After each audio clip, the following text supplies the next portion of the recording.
வணக்கம். உங்கள் நினைவுகளை ஞாபகப்படுத்தும் உங்களுக்கான இக்கதை 70களிலிருந்து 90 வரையான காலப்பகுதியில் எங்களின் வாழ்வியலை பிரதிபலிக்கிறது. மனித நேயத்தையும் உயிர்மை நேயத்தையும் சொல்கிறது. உங்கள் மறக்காத நினைவுகளை மீட்டித்தரும் என்பது நிச்சயமே. இக்காணொளி பிடித்திருந்தால் சப்ஸ்கிரைப் அண்ட் லைக் செய்து மறக்காமல் கீழே உள்ள பெல் பட்டனை கிளிக் செய்து இணைந்திடுங்கள். வாருங்கள், கதை கேட்போம்.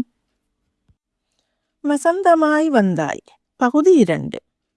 நானுக்குட்டிக்கு சந்தோஷத்தில் என்ன செய்வதென்றே தெரியவில்லை. அவளின் சின்ன மனதில் இனங்காண முடியாத உணர்வுகள்.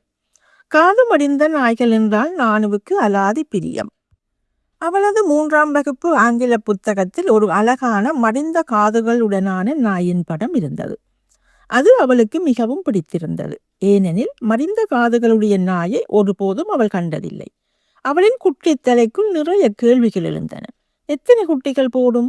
ஆண் குட்டி பிறக்குமா? என்ன நிறத்தில் இருக்கும்? காதுகள் மடிந்திருக்குமா? பொண்ணுக்குட்டி தொடர்ந்து அங்கேயே இருக்குமா என்று எந்நேரமும் இப்படியான கேள்விகளால் அனைவரையும் துளைத்துக் கொண்டிருப்பார். அந்த காலத்தில் பெண் குட்டிகளை வீட்டில் வைத்திருக்க விரும்புவதில்லை. எங்காவது கொண்டு போய் விட்டு விடுவார்கள். தன் வீட்டாரும் அப்படி எதுவும் செய்ய மாட்டார்கள் என நம்பினாலும் சிறிது சஞ்சலம் அவள் மனதில் குடிகொண்டு வாட்டியது. ஏனெனில் ஊருடன் ஒத்து வாழ வேண்டிய நிர்பந்தம் ஒன்று இருப்பதை புரிந்து வைத்திருந்தார். இந்த பொண்ணுக்குட்டி மிகவும் அமைதியான சுபாவம் உடையது. அனாவசியமாக சத்தம் போட்டு அங்கும் இங்கும் ஓடித் திரியும் பழக்கமோ அல்லது அயலில் உள்ள நாய்களை வம்புக்கு இழுக்கும் பழக்கமோ அதற்கு கிடையாது. வீட்டுக்கு யாராவது வந்தால் அல்லது வீட்டைச் சுற்றி ஏதாவது அசம்பாவிதங்கள் நடந்தால் மட்டுமே அது குறைத்து சத்தம் போடும். மிகவும் பக்குவப்பட்ட சீவனாக தானும் தன் பாடுமாக இருந்தது. ஆனால் வரப்போகும் குட்டிகளிடம் நிச்சயமாக இதை எதிர்பார்க்கவும் முடியாது, அயலவர்களை சமாதானப்படுத்தவும் முடியாது என்பது நானுவுக்கு தெரிந்திருந்தது. பெண் குட்டிகள் பிறக்கவே கூடாது என கடவுளை வேண்டியவாறு இருந்தார். பொண்ணுக்குட்டியை அவ்வப்போது பார்த்து அதன் இருப்பை உறுதிப்படுத்திக் கொள்வாள். அன்று ஏதோ ஒரு அவசரத்துடன் வருவது போல ஓட்டமும் நடையுமாக வீட்டினுள்ளிருந்து வந்த நானுக்குட்டி விராந்தை படியருகே வந்ததும் சட்டென நின்று சமையலறை தாழ்வாரத்தை நோக்கினாள். திடீரென கண்களில் ஏமாற்றமும் கலக்கமும் குடிகொண்டன. வழக்கமாக அங்கு படுத்திருக்கும் பொண்ணுக்குட்டியை காணவில்லை. கால்கள் போன போக்கில் நடந்து அவர்களது அட்டாளையின் முன் போய் நின்றாள். அங்கு படுத்திருந்த பொண்ணுக்குட்டியை பார்த்த பிறகுதான் நிம்மதியாக உணர்ந்தாள். கார்த்திகை மாதம் என்பதால் காலநிலை மப்பும் மந்தாரமுமாக இருந்தது. ஆகாயத்தில் ஆங்காங்கே கருமலைகள் போல் முகில்கள் மிதந்து கொண்டிருந்தன. மழை வருவதற்கான அறிகுறி தெரிந்தது. அந்த வீட்டைச் சுற்றி நாற்புறமும் வேலிகள் சீராக அமைக்கப்பட்டிருந்தன. கிழுவை, சீமை கிழுவை, பூவரசு போன்ற மரக்கதியால்களை நட்டு மறைவுக்காக முன்பக்க வேலிகள் அழகான வேலைப்பாட்டுடன் பின்னப்பட்ட தென்னோலை கிடுகுகளினாலும் பின்பக்க வேலிகள் பனை ஓலையாலும் அடைக்கப்பட்டிருந்தன. முற்றத்தின் கிழக்கு பக்க வேலியருகில் 2 வேப்ப மரங்கள் தமது கிளைகளையும் கத்தி வடிவான இலைகளையும் அசைத்து அசைத்து காற்றுடன் கதை பேசி சலசலத்தன. வேப்ப மரங்களின் பக்கமாக தென்னை மரங்கள் இருந்தன. அந்த தென்னை மரங்களின் வட்டுக்குள் போவதும் தென்னோலை மட்டைகள் வழியாக ஓடி வேப்ப மரங்களில் தாவி ஏறுவதுமாக விளையாடிய அணில்களை பார்த்தபடி அமர்ந்திருந்தாள் நானும். அவை சாவும் போதெல்லாம் பருத்து தடித்த முற்றாத திணைக்கதிர் போன்ற வாளை மேலே தூக்கி தூக்கி தம்மை அழகாக சமநிலை செய்யும் விந்தையை கண்கொட்டாமல் ரசித்து பார்த்தாள். அணில்கள் மிகவும் அழகானவை. பட்டு போன்ற சருமத்துடன் 2 சிறிய காதுகளையும் வைத்துக்கொண்டு குண்டுமணியளவு கண்களால் அவை நானுவை அவ்வப்போது உற்று உற்று பார்த்தன. அவள் அசையாது உட்கார்ந்திருந்தாள். அவற்றின் முதுகில் உள்ள பொன்னிறமான 3 கோடுகள் அவற்றின் அழகை மேலும் மெருகூட்டின. அவை எப்படி நேர்த்தியாக பிசகின்றி வரையப்பட்டது போலவே இருக்கிறதே என நினைத்து ஆச்சரியப்பட்டாள். மாலையில் அப்புவிடம் கதை கேட்கும் போது கேட்க வேண்டும் என நினைத்தவாறு மெல்ல எழுந்து மேற்கு புறமாக குவித்து வைக்கப்பட்ட மணற்குவியலை நோக்கி சென்றார். ஆச்சி மாமா தேவை போக எஞ்சிய கடற்கரை மணலை குவித்து வைத்திருந்தார். பின்னர் தேவைப்படும் என்று அந்த மண் குவியலை பொத்தி பாதுகாப்பது அவரின் தலையாய கடமைகளில் ஒன்று. மணலில் அலைவது நானுவுக்கு மிகவும் பிடிக்கும். மிகச் சிறியவளாக இருக்கும் போதே அதில் ஏற முயற்சிப்பார். மாமா அனுமதிக்க மாட்டார். சிறு பாதங்கள் மணலில் புதைந்துவிடும், விழ நேரிடும் என்று தடுப்பார்கள். அவ்வப்போது அதை ஏக்கத்துடன் பார்ப்பாள். கொஞ்சம் வளர்ந்து 7 வயதை அண்மிக்கும் காலத்தில் அம்மாவை நச்சரிக்க ஆரம்பித்தாள். அம்மா மாமாவை சாட்டினார். ஒருவாறு அம்மாவும் பெரியம்மாவும் கேட்டுக்கொண்டதற்கிணங்க, ஆனால் சில நிபந்தனைகளுடன் மணலில் விளையாட அனுமதித்தார் மாமா. முக்கியமான நிபந்தனை என்னவென்றால் மணலில் சறுக்கி விளையாடக்கூடாது என்பது. அவர் மணலில் விளையாட அனுமதித்ததே நானுவுக்கு மட்டற்ற மகிழ்ச்சியை கொடுத்தது. அன்றிலிருந்து கிட்டத்தட்ட 2 வருடங்களாக அந்த மணல் குவியல் அவளுக்கு வேறு எந்த சிந்தனையுமற்ற மன அமைதியை கொடுக்கும் இடமாக மாறியது. அன்றும் வழக்கம் போல் மணல் குவியலில் ஏறி அலைந்து துளாவி விளையாடினார். மணலை கைகளால் தோண்டியும் கிளறியும் அன்றி கிடைக்கும் ஊரிகளை பொறுக்கி எடுத்து அதன் மேற்பரப்பில் உள்ள வடிவ அமைப்புகளை ஆராய்ந்து பார்த்து ரசித்துக் கொண்டிருந்தார். சிப்பிகளையும் ஊரிகளையும் சேகரித்து வைத்துவிட்டு விளையாடி முடிந்ததும் மீண்டும் மணலில் சிதறடித்து புதைத்து விடுவார்.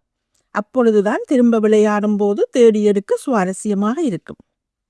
கார்மேகங்கள் கொஞ்சம் கொஞ்சமாக சூழ்ந்து நெருங்கிக் கொண்டிருந்தன.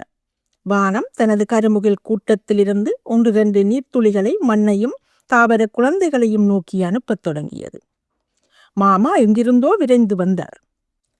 விலகி கிடந்த 2-3 தென்னோலைகளை எடுத்து மீண்டும் மண் குவியலை மூடியவாறு, "பிள்ளை மழகு நிற்குது, கைகால கழுவி போட்டு வீட்டுக்குள்ள போங்கோ" என்றார். அவளும் தோண்டிய மணலை அவசரமாக மீண்டும் மூடிவிட்டு எழுந்து சென்றார். மதிய உணவுக்கு பின்னர் வறுத்து வைத்திருந்த பயரையும் அரிசி பொரியையும் தேங்காய் சொட்டுடன் கொறித்து சாப்பிட்டபடி அனைவரும் கதைத்து கொண்டிருந்தனர். மழை காலத்தில் இது வழக்கமான ஒன்றாகும். மாமாவுக்கு மிகவும் பிடிக்கும். மழைத்தூறல் நின்றுவிட்டது. லேசான மாலை வெயிலும் மின்னியது. மாமாவும் பெரியப்பாவும் எழுந்து தோட்டத்தை பார்க்க சென்றனர். நானுவுக்கு அன்று ஏனோ கீழே இறங்கி ஈரமண்ணில் கால் வைக்க விருப்பமில்லை. பிராந்தையில் உள்ள சாய்மனை கதிரையில் இருந்தவாறு முற்றத்து பூச்செடிகளையும் மாலை வெயில் பட்டு மின்னும் மலைத்துளிகளை ஏந்தி நின்ற மாதுளை மரத்தி செம்மஞ்சள் பூக்களையும் பார்த்து கொண்டிருந்தார். தேன் செட்டுகள் நனைந்து போன தமது சின்னஞ்சிறிய உடலை சிலித்துக் கொண்டு தலைகீழாக தொங்கியவாறு நீண்ட வளைந்த தமது அலகுகளால் மாதுளம்பூக்களை துளைத்து கொண்டு கீச்சிட்டன. மழைக்கு ஒதுங்கியிருந்த கோழிகள் சற்று பரபரப்புடன் இதை தேடின. அவற்றுடன் போட்டி போட்டுக்கொண்டு புலினி கூட்டம் ஒன்று தத்தி தத்தி சிதறுண்டு கிடந்த தானியங்களையும் உணவு துகள்களையும் சிறிய மென்மஞ்சள் நிற அலகுகளால் கொத்தி கொத்தி தின்றன. கோழிகள் துரத்தும் போது தாவி ஓடுவதும் அவ்வப்போது சிறிய உந்தலுடன் பறந்து போய் அப்பால் உட்காருவதுமாக கோழிகளை எரிச்சல் படுத்தின. கோழிகளுக்கும் புலினிகளுக்கும் இடையிலான இந்த செல்ல சண்டையை ஆர்வத்துடன் பார்த்து பொழுதை கழித்து கொண்டிருந்தாள். அப்போது பொன்னுக்குட்டி மெதுவாக தயங்கி தயங்கி முற்றத்துக்கு வந்தது. அங்கும் இங்குமாக நின்று நின்று யோசித்து விட்டு பின்னர் ஒரு முடிவுக்கு வந்தது போல மணல் குவியலை நோக்கி சென்றது. அங்கும் நின்று சற்று நேரம் சுற்றும் முற்றும் பார்த்துவிட்டு மணற்குவியலின் வடகிழக்கு பக்கமாக தன் முன்னங்கால்களால் தோண்டத் தொடங்கியது. இதை பார்த்த நானு குழப்பமடைந்தாள். ஐயையோ, இந்த நாய் மாமாவிடம் பேச்சு வாங்க போகுதே என எண்ணி பயந்தாள். அம்மா அம்மா, இங்க வந்து பாருங்கோ, பொண்ணுக்குட்டி மணலை தோண்டுது, மாமா வந்து பேச போற என்று அவசரமாக தாயை அழைத்தாள். இவளின் கத்தலில் அவளின் அம்மாவும் பெரியம்மாவும் ஒதுங்கே முற்றத்துக்கு வந்தனர். அம்மா பொண்ணுக்குட்டியை விலக்கியபடி மணலை மூடியிருந்த ஓலைகளை மீண்டும் சரி செய்தார். நாய் ஓலைகளுக்கு கீழ்ப்பக்கமாகத்தான் குழி தோண்ட முற்பட்டிருந்தது. ஆனால் அது தாயார் விலகியதும் மீண்டும் மீண்டும் தோண்ட முற்பட்டது. அதை பார்த்துவிட்டு பெரியம்மா, குட்டி போட போகுது போல, அதுதான் ஆயத்தப்படுத்துது என்றார். இதை கேட்டதும் நானுக்குட்டி பரபரப்பாகிவிட்டாள். கீழே இறங்கி முற்றத்திற்கு செல்ல எண்ணி கதிரியை விட்டு எழுந்தாள். இதை கண்ட பெரியம்மா, கீழே வராத பிள்ளை, கிணக்கு ஆக்கள் வந்தால் அது பெருளும், வேறு எங்கேயாவது போய்விடும் என்று தடுத்தார். நானும் அப்படியே அமர்ந்து விட்டாள். ஆர்வம் அதிகம் இருந்தாலும் கொஞ்சம் பயமாகவும் இருந்தது. பொண்ணுக்குட்டி வேறெங்காவது சென்று விட்டால் ஐயையோ என்று மனதுள் பதறியவள் அந்த கதிரையில் மீண்டும் அழுத்தமாக உட்கார்ந்து கொண்டாள். நல்லபடியாக குட்டிகள் பிறக்க வேண்டுமே என்னும் ஆதங்கம் அவள் மனதில் எழுந்தது. நானுவுக்கு ஒரு விடயம் குழப்பத்தை ஏற்படுத்தியது. யோசனையுடன், பொண்ணுக்குட்டி வளமையா படுகிற இடம் நல்லா தானே இருக்கு, ஏன் வேறு இடம் தேடுது என்று அம்மாவிடம் கேட்டாள். அதுகளின் உள்ளுணர்வு அப்படித்தான். பாதுகாப்பான உறுத்தாத இடமா தேடும் என்றவாறு சாக்கு, பழைய பருத்தி நூலாலான துணிகள் போன்றவற்றை சேகரித்து வீட்டு தாழ்வாரத்தில் போட்டு பொண்ணுக்குட்டிக்கு உதவும் முயற்சியில் ஈடுபட்டார். பொண்ணுக்குட்டிங்க வா, இதில் வந்து பாடு என்று கூப்பிட்டார். அதுவும் சுற்றி வந்து முகர்ந்து பார்த்துவிட்டு சிறிது நேரம் யோசனையுடன் உலவியது. மீண்டும் போய் மணலை தோண்டியது. மம்மல் பொழுதாகிவிட்டது. அம்மாவும் பெரியம்மாவும் இடமாயத்தப்படுத்தி கலைத்து போய்விட்டார்கள். ஆனால் பொண்ணுக்குட்டிக்கு அதிலெல்லாம் திருப்தி ஏற்படவில்லை. மணல்தான் அதற்கு பிடித்து போயிருந்தது. மாமா வந்து விட்டார். இவர்களின் பதட்டத்தை பார்த்துவிட்டு விசாரித்தார். விடயத்தை கேட்டதும் அதை அப்படியே குழப்பாமல் விடுங்கோ, தொல்லை கொடுத்தால் எங்கேயாவது போயிடும் என்றது நானுவுக்கு அதிசயமாகவும் அதே சமயம் பெரிய ஆறுதலாகவும் இருந்தது. தன்னையே அதில் விளையாட மறுத்தவர் நாயை விடுவாரா என்று கலங்கி போயிருந்தாள்.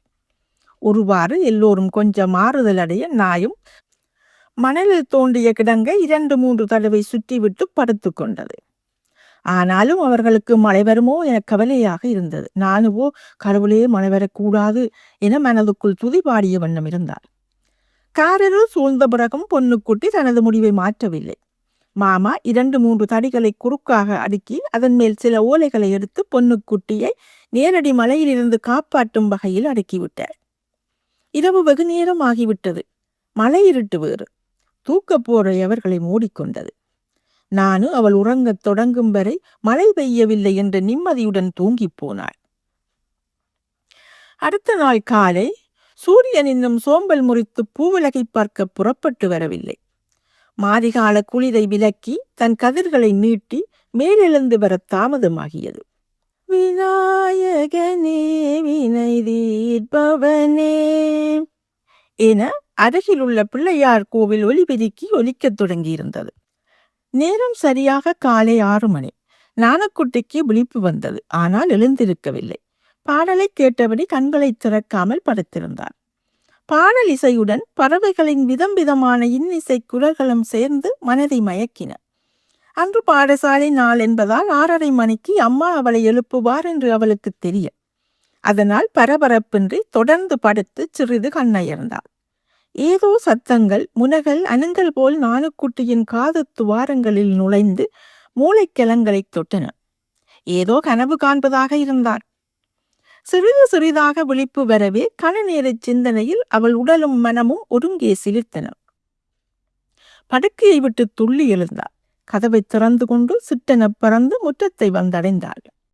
இக்கதையின் அடுத்த பகுதிக்கான காணொளியை காண சப்ஸ்கிரைப் அண்ட் லைக் செய்து மறக்காமல் பெல் பட்டனையும் கிளிக் செய்து இணைந்திருங்கள். உங்கள் அனுபவங்களையும் அபிப்பிராயங்களையும் கமெண்ட் செக்ஷனில் நண்பர்களுடன் பகிர்ந்து மகிழுங்கள். உங்கள் ஆதரவுக்கு நன்றி.